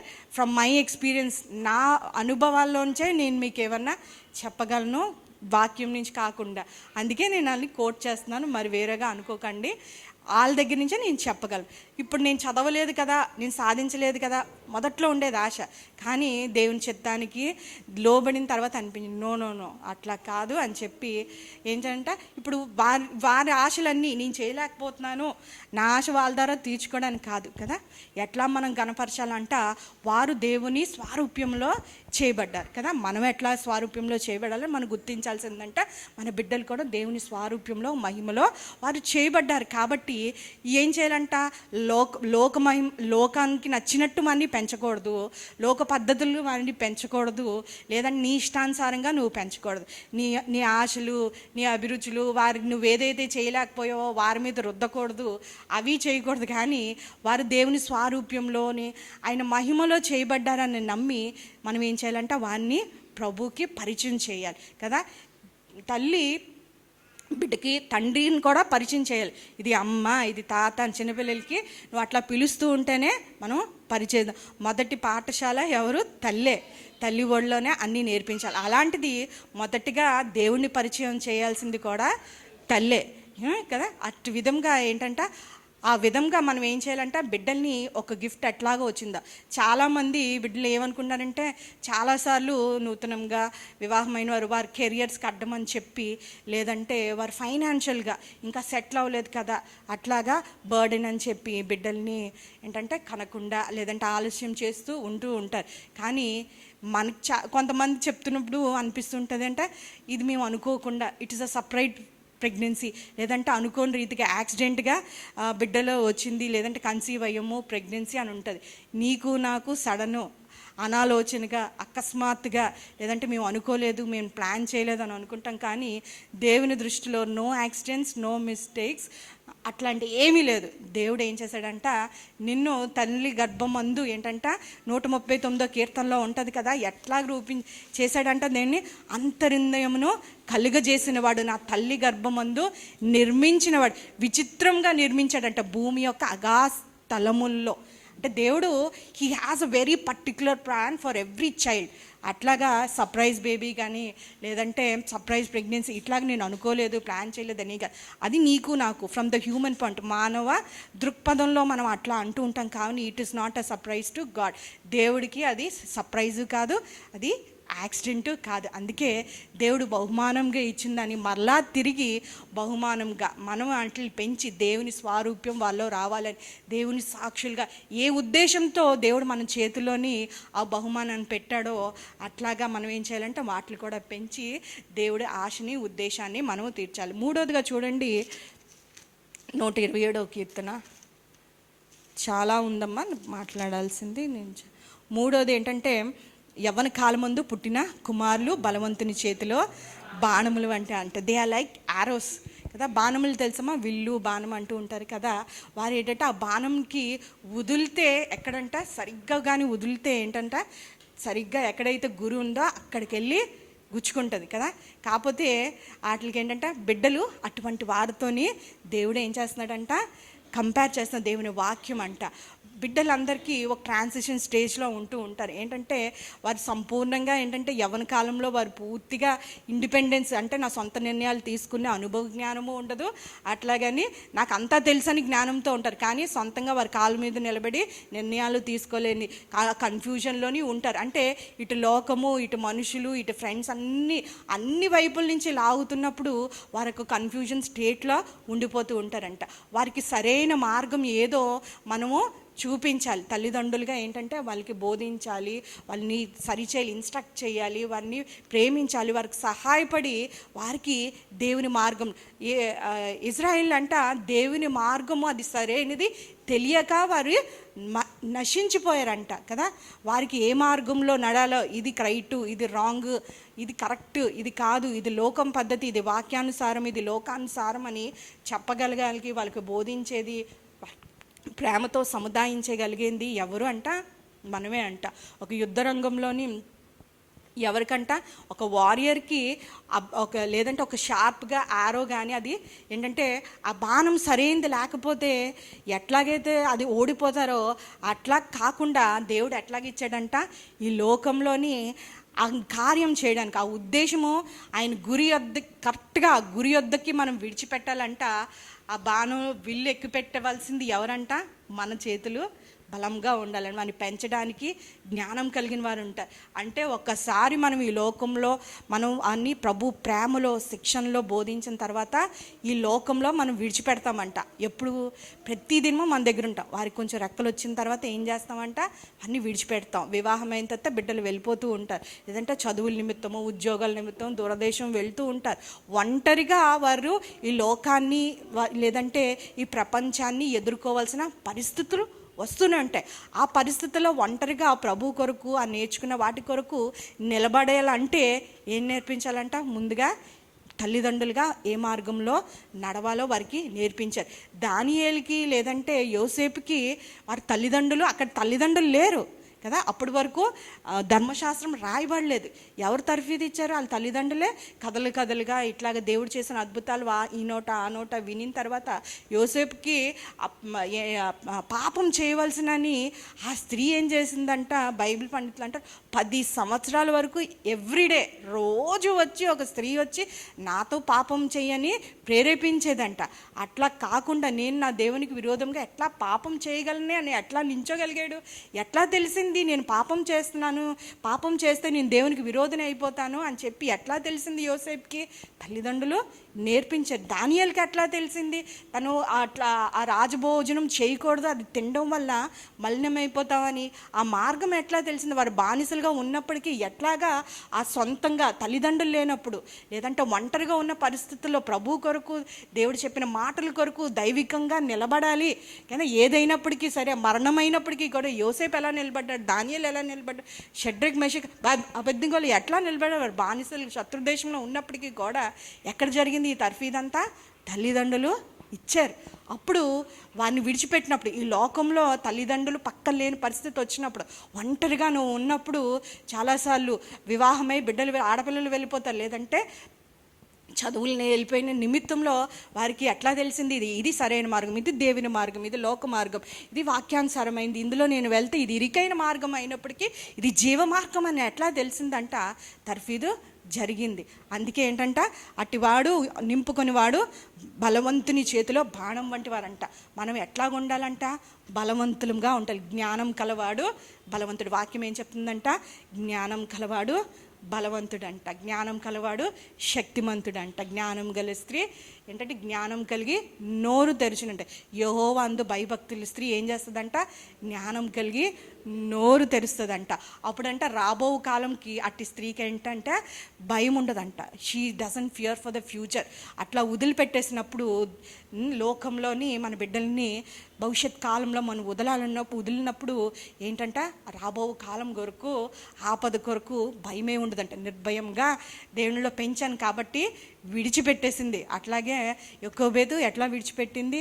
కొన్నిసార్లు పరిస్థితులు అన్నీ చూసినప్పుడు బిడ్డలు చేజారిపోయారు, కుటుంబం ఇట్లా అయిపోయింది, ఇక వినట్లేదు. అయినప్పటికీ కూడా దేవుడు ఏంటంటే మరలా ఏం చేయగలం, సమయం దాటిపోయింది, ఇంకా నేర్పించాల్సిన కాలం దాటిపోయింది, చెప్పాల్సింది దాటిపోయిందంట. దేవుడు ఇచ్చిన వాక్యం నుంచి మనకున్న గొప్ప ఆదరణ మాట ఏంటంటే, ఆ కాలంలో ఎటువంటి కాలంలో అంటే మోషేకి బిడ్డలు పుట్టడమే చాలా భయంకరం. అక్కడ పుడితే చంపేస్తారు, నైల్ నదిలో వేసి చంపేయాలి. అట్లాంటి దాచిందంట తల్లి, 3 నెలలు దాచిందంట కదా. ఆ విశ్వాసాన్ని మనం మెచ్చుకోవచ్చు కదా. అక్కడ ఏమవుతుంది, మరణమే సంభవిస్తుంది. ఆ కుటుంబము దేవుని చిత్తాన్ని ఆ బిడ్డల పట్ల గ్రహించి దైవభక్తితో ఏం చేసిందంట, దాన్ని దాచిందంట. అంటే నైల్ నదిలో వేసేస్తే, ఎందుకు నైల్ నది అంటే అనేకమైన ఏంటంది క్రాకడైల్స్ ఉంటాయి, మొసళ్ళు ఉంటాయి. ఆ మొసళ్ళు ఉన్నప్పుడు ఏమవుతుందంట, వారు ఆ బిడ్డను తినేసినప్పుడు వారి దేవతలు శాంతిస్తారు, వారికి దీవెన వస్తుంది వాళ్ళు అనుకుంది. అంటే అటువంటి మూఢనమ్మకాలున్న సమాజంలో కదా, ఈ లోకంలో, లేదంటే తల్లిదండ్రులు మనకి బలపరచడానికి, మనకు సహాయకరంగా, మనకు తోడుగా ఉండే భర్తలు సహకరించే భర్తలు లేకపోయినప్పుడు, అవిశ్వాసాలు అయినప్పటికీ కూడా, లేదంటే అపవాది మన బిడ్డలు చెరపట్టినప్పుడు, అపవాది మన బిడ్డల్ని అసూయతో కానీ లోకాశలతో కానీ బిడ్డలు లోక పాపంతో పట్టబడినప్పటికీ కూడా కదా, ఈ లోకం వెంటున్నప్పుడు, లోకం ఉన్న మనుషులు లేకపోయినా ఏనప్పటికీ కూడా ఏం చేసిందంతా ఆ తల్లి సంరక్షించింది బిడ్డని. ఒక గొప్ప నాయకుడికి, ఎంతమంది అమ్మ, 3 నాయకులకి తల్లిగా ఉంది. అటువంటిగా ఏంటంటే మనకి ఉంది. ఒక బాబు అంట ఒకసారి వాళ్ళ ఇంట్లో పాస్టర్ గారు వచ్చారంట. పాస్టర్ గారు వచ్చిన తర్వాత అప్పుడు అంత పరిస్థితులన్నీ పాస్టర్ గారు వచ్చారంట. వాళ్ళ డాడీ ఏమి మాట్లాడంట, భోజనం పెట్టిందా, పాస్టర్ గారు వచ్చి భోజనం చేస్తున్నారంటే వెళ్ళిపోతున్నారంట. వెళ్ళిపోతున్నప్పుడు వాళ్ళ డాడీ ఫ్యామిలీ ప్రేయర్ చేద్దాం అని చేస్తున్నారంట.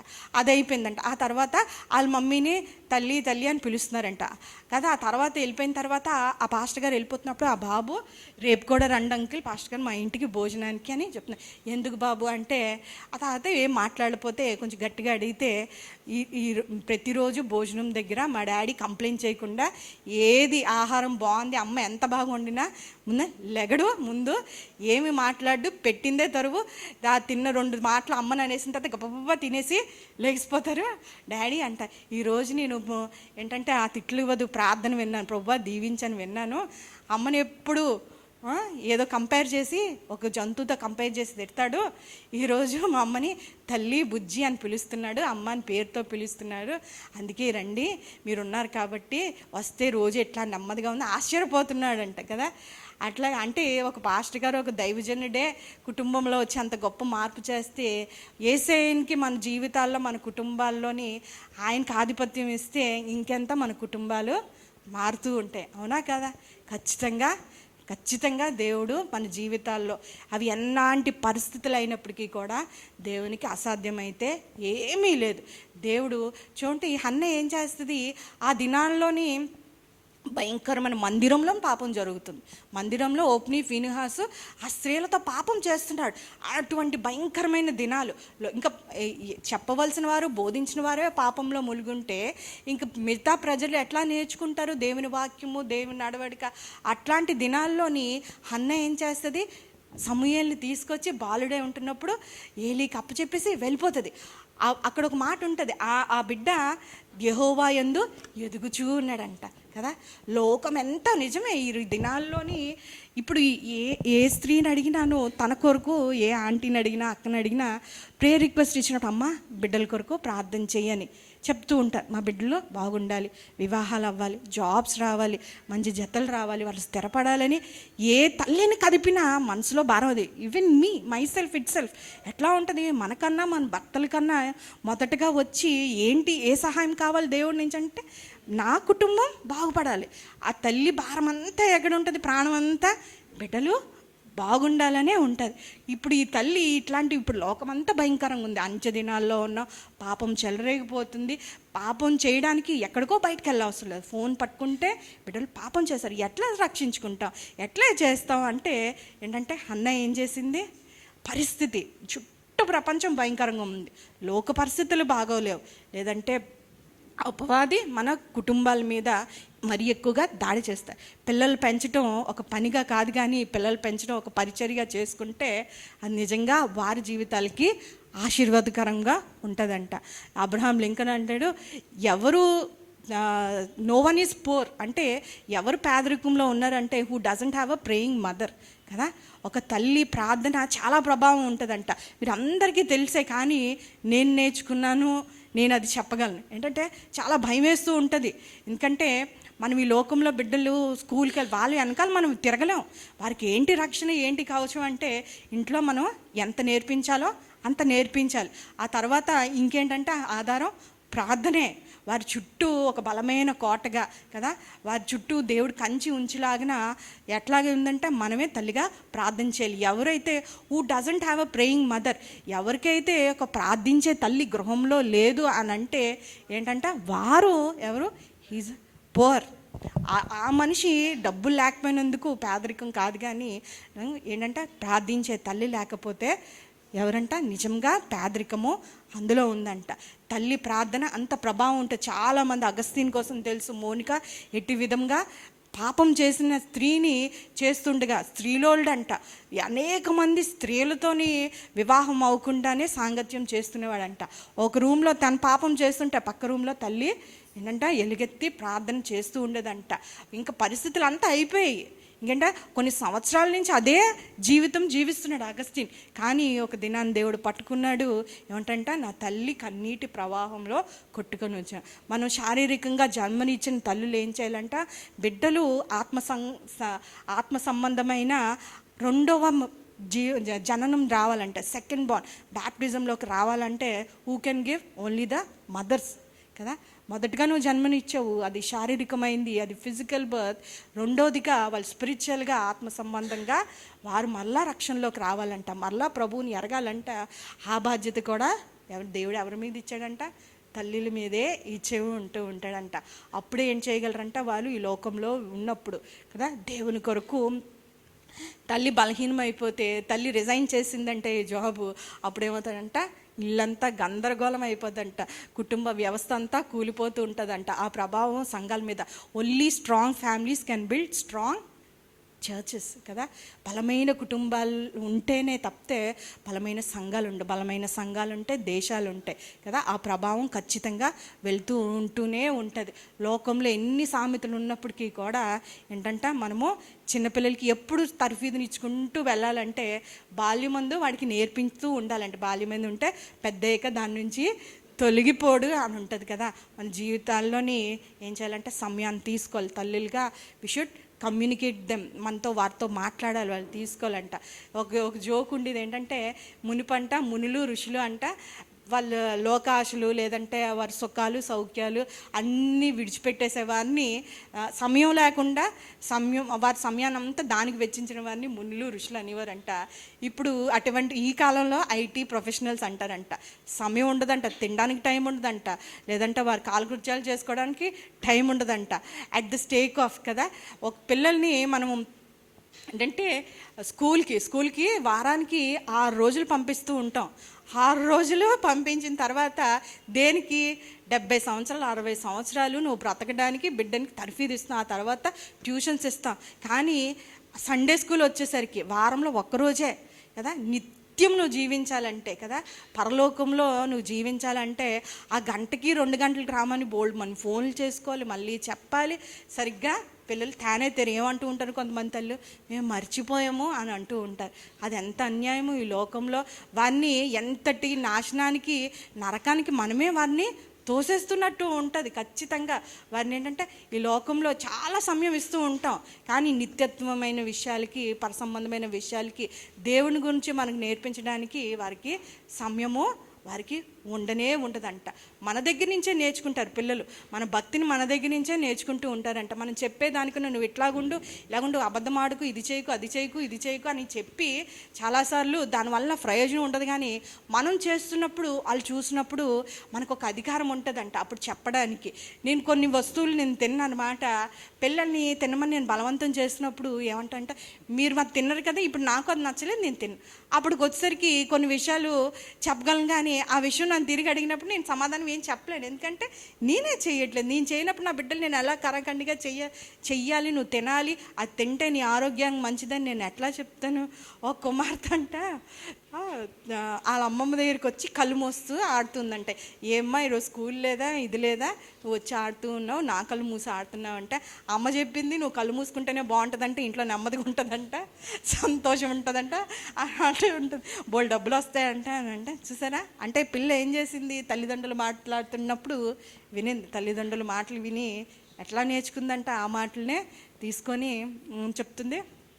They will listen, they will guide us కదా, వాళ్ళు వింటూ ఉంటారు. అబ్రహాము దేవుడికి లోబడటం చూశాడు, ఇస్సాకు ఏం చేశాడంట, లోబడుతూనే ఉన్నాడు.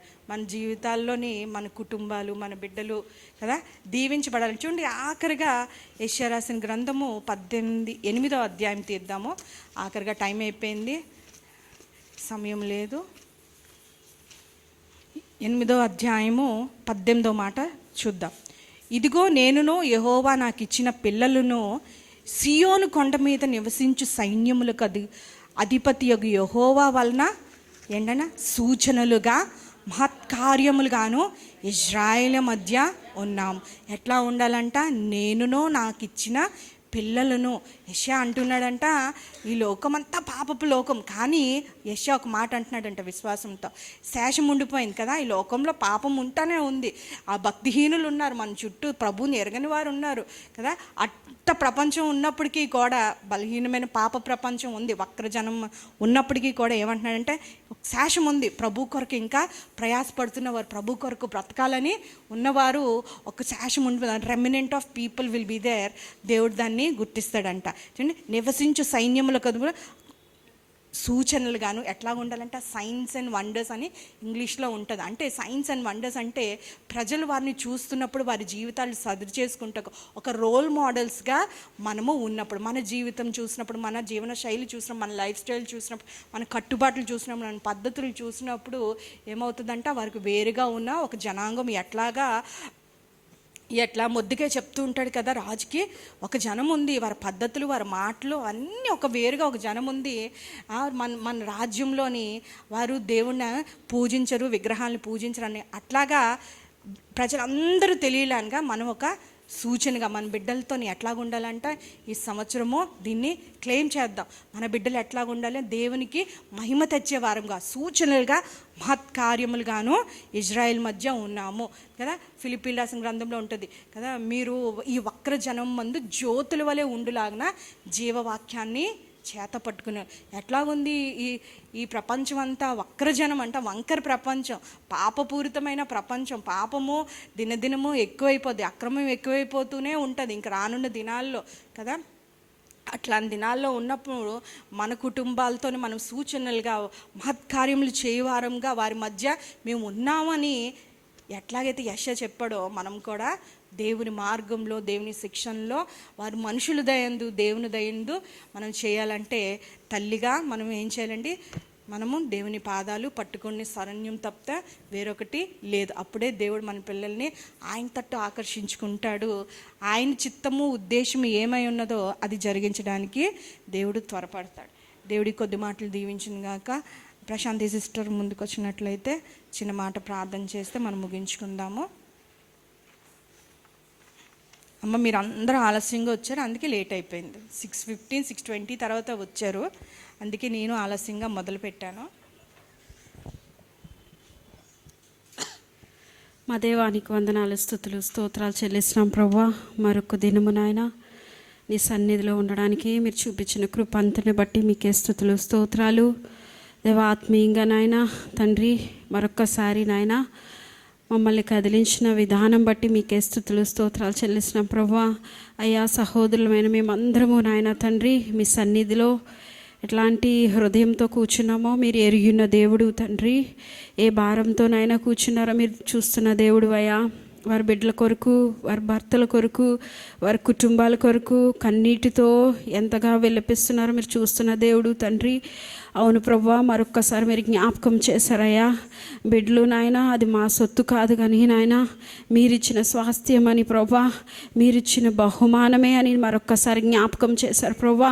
అనేక సార్లు నాయన తండ్రి మమ్మల్ని ఆయన తండ్రి కంట్రోల్ చేసుకోక ప్రభా, కోపంతో నాయన ఎన్నో వ్యర్థమైన మాటలు నాయన తండ్రి ఆ బిడ్డల మీద నాయన అనవసరముగా నాయన తండ్రి ఎన్నోసార్లు ప్రభా గాయపరిచిన సందర్భాలు ఎన్నో ఉన్నాయి ప్రభా. అయ్యా మరొక్కసారి తల్లులుగా నాయన మమ్మల్ని అందరినీ మీరు క్షమించండి ప్రభా. మీ రక్తంతో మమ్మల్ని కడగండి తండ్రి నాయన. దేవవారిని పెంచుటకు నాయన సరైన జ్ఞానాన్ని మీరు దయచేయండి ప్రభా. తండ్రి నాయన పరలోకపు జ్ఞానంతో మీరు నింపమని అడుగుచున్నాం ప్రభా. అయ్యా సమయోచితముగా మాట్లాడుటకు ప్రభా, జ్ఞానము కలిగి మాట్లాడుటకు ప్రభా, అయ్యా ఓర్పుతో సహనముతో నాయన కుటుంబాన్ని నడిపించుటకు మీ సహాయం దయచేయండి తండ్రి. అయ్యా నోటి నుంచి వచ్చు ప్రతి మాటను నాయన పరిశుద్ధపరచండి ప్రభా. అయ్యా అనేక సార్లు నాయన దుర్భాషలు నాయన తండ్రి, వ్యర్థమైన మాటలు ప్రభా నాయన సహాయం దయచేయండి నాయన. మా నాలుకలు మీరు కాల్చమని అడుగుచున్నాం ప్రభా. నాయన తండ్రి నీ అగ్నితో నాయన మా పెదవులను కాల్చమని అడుగుచున్నాం ప్రభా. అయ్యా అనేక సార్లు శాపకరమైన మాటలు నాయన తండ్రి. అయ్యా మరొక్కసారి స్త్రీలు మమ్మల్ని అందరూ, మా బలహీనముగా ఉన్న మమ్మల్ని అందరినీ మీరు పరిశుద్ధపరచండి తండ్రి. అయ్యా నాయన సహాయం దయచేయండి తండ్రి. కృపతో కూడిన మాటలు నాయన తండ్రి మా నోటి నుండి రాగలటకు మీ సహాయం దయచేయండి తండ్రి. మరొక్కసారి మా ప్రార్థన బలిపీఠాన్ని మీరు కట్టండి తండ్రి. కుటుంబం కొరకు, బిడ్డల కొరకు అంగలార్చుటకు నాయన దేవ ఓపికతో నాయన వారి భవిష్యత్తులు కట్టుటకు మీ సహాయం దయచేయండి. మీ చిత్తము, మీ ప్రణాళిక మాత్రమే ఆయన తండ్రి మా కుటుంబాల్లో నాయన మా బిడ్డల జీవితాల్లో నెరవేర్చును గాక అని ప్రార్థిస్తున్నాం ప్రభా. అయ్యా మరొక్కసారి మమ్మల్ని అందరినీ నాయన మీరు జ్ఞాపకం చేసుకోండి, సహాయం దయచేయండి తండ్రి. అవును ప్రభా, మంచి కుటుంబాలు మంచి సంఘాన్ని నిర్మిస్తుందని నాయన మరొక్కసారి మాట్లాడారు ప్రభా. మా కుటుంబంలో ఏ ఒక్కరు తప్పిపోకూడదు తండ్రి. కుటుంబాలుగా నీ సన్నిధిలో కనబడాలయ్యా దేవా నాయన. కుటుంబాలుగా ప్రతి ఒక్కరు నాయన నీ సన్నిధిలో కనబడుటకు సహాయం దయచేయండి. ఈ సంవత్సరం ఆఖరిలోగా నాయన మా బిడ్డలందరూ రక్షణ పొందుకుంటకు మీ సహాయం దయచేయండి ప్రభా. మా భర్తలందరూ రక్షణ పొందుకుంటకు ప్రభా. కుటుంబాలుగా నాయన నీ సన్నిధిలో కనబడుటకు మీ కార్యాన్ని సఫలపరచమని నాయన మీరే సహాయం చేసి మీరే మహిమ ఘనత ప్రభావాలు మీరు ఒక్కరే పొందుకోమని యేసయ్య నామమున అడిగి వేడుకుంటున్నాం తండ్రి, ఆమేన్. అనౌన్స్మెంట్స్ మనం చూద్దాము. నేను ప్రతి వారం అనౌన్స్ చేస్తున్నట్టు ఉమెన్ కాంట్రిబ్యూషన్ సిస్టర్స్కి ఇవ్వండి అమ్మా. కాంట్రిబ్యూషన్లాగా అడిగి తీసుకునేటట్టు ఉండకండి. స్వచ్ఛందంగా హృదయపూర్వకంగా దాన్ని క్లియర్ చేసేద్దాము. తర్వాత రేపు ఉపవాస ప్రార్థన ఫ్రైడే, సండే ఆరాధన జ్ఞాపకం ఉంచుకోండి. మనం అట్లా కళ్ళు మూసుకున్నట్లయితే చిన్న ప్రార్థన చేసుకొని మనం ముగించుకుందాము. పరిశుద్ధుడా, ప్రేమ గల తండ్రి, కృపగల దేవా నాయన, నమ్మకమైన దేవుడు ప్రభువా నాయన, మా ఎడల నీకున్న తలంపులు అవి అధికమైనవి నాయన, అవి ఉన్నతమైనవి, అవి క్షేమకరమైనవి నాయన. మేము ఎరుగుతున్నట్టులాగా ప్రభువా మాకు జ్ఞాన హృదయం దయచేయమని వేడుకొంచున్నాం ప్రభువా నాయన. మా కుటుంబాలు దీవించబడాలని ప్రభువా వారి సూచనలుగా మహత్కార్యములుగా నాయన ఈ లోకంలో మీ మధ్య ఉండులాగున ప్రభువా మీరు ఆశిస్తున్నారు ప్రభువా నాయన. ఇక్కడ ఎంతోమంది తల్లులు ఉండవచ్చు ప్రభువా, ఎంతమంది అయితే ప్రభువా నాయన వారి బిడ్డల కొరకు భారంతో, గుండె కోతతో, చెదిరిన హృదయాలతో ఉండి ఉన్నారో నాకైతే తెలియదు. కానీ ప్రభువా ఆయన మీరే ఆదరించమని వేడుకొంచున్నాం, మీరే కనికరించమని వేడుకొంచున్నాం, వారి కన్నీటిని తొడవమని వేడుకొంచున్నాం ప్రభువా. మరలా ప్రభువా నాయనా నీ పాదముల యొద్దకే మేము వస్తున్నాం ప్రభువా. ఆకాశమందు నీవు తప్పితే ప్రభువా మాకెవరున్నారయ్యా? అవును నాయన, గుండె చెదరిన వారమే ప్రభువా. మా బిడ్డల విషయంలో, మా కుటుంబాల విషయంలో ప్రభువా మేము అనేకమైన తప్పిదములు చేస్తుంటామేమో ప్రభువా. మా జ్ఞానాన్ని ఉపయోగించామేమో ప్రభువా, నీ చిత్తాన్ని కనిపెట్టలేదేమో ప్రభువా. మమ్మల్ని దయతో మిమ్మల్ని నాయనా కనికరించండి, నీ రక్తం ద్వారా మమ్మల్ని కడగండి ప్రభువా. మరలా నాయన మా బిడ్డల్ని మీరు ఆకర్షించమని వేడుకొంచున్నాం. నీ తట్టు తిరుగులాగు ప్రభువా, నీ మార్గము నీ స్వరము వినులాగు ప్రభువా.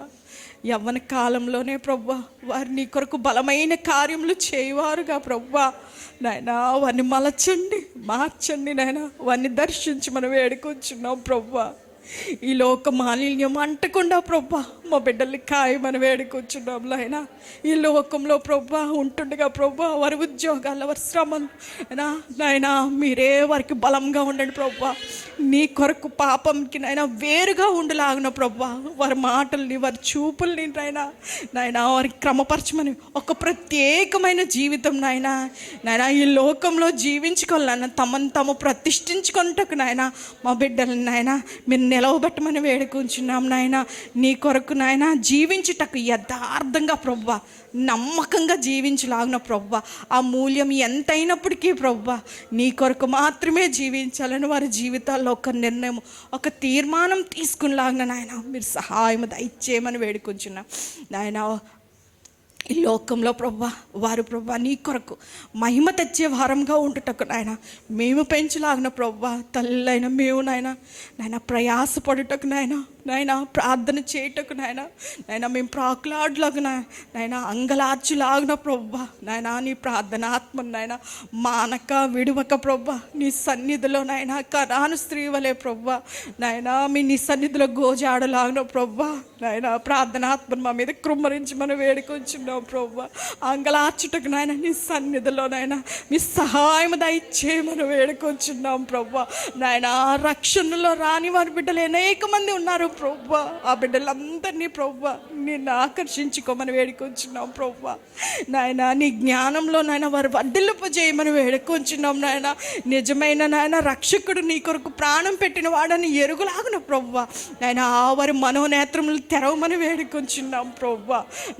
ఈ లోకంలో గొప్పవారి కన్నా ప్రభా నీలో గొప్పవారిగా ఉండలాగున ప్రభా కనికరించమని వేడుకొచ్చున్నాం. మా కుటుంబాల చుట్టూ నీ కనుదృష్టి ఉంచమని వేడుకొంచున్నాం ప్రభా.